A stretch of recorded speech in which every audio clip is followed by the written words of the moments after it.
Analysis of the Gospel of St. Luke 13:10-17 on the healing of the bent woman. The healing on the Sabbath 13:10-17.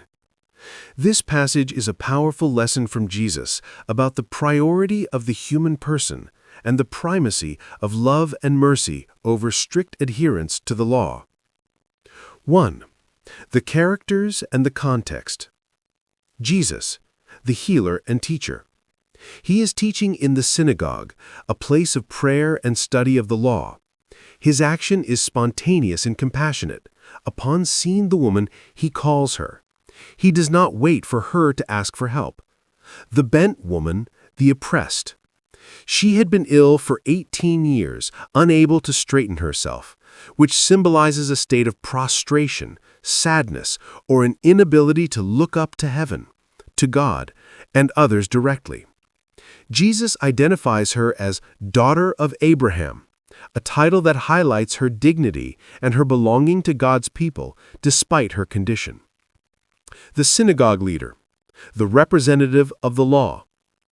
His reaction is one of indignation, not because of the healing itself, but because it occurred on the Sabbath.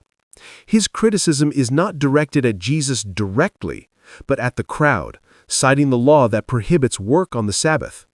He represents a religiosity that values external norms more than the life and well-being of one's neighbor. 2. The central conflict, law versus life. The point of friction is the observance of the Sabbath. Jewish law prohibited work on this day. For the synagogue leader, healing was a form of work. The accusation. The leader sees the law broken. Jesus' response.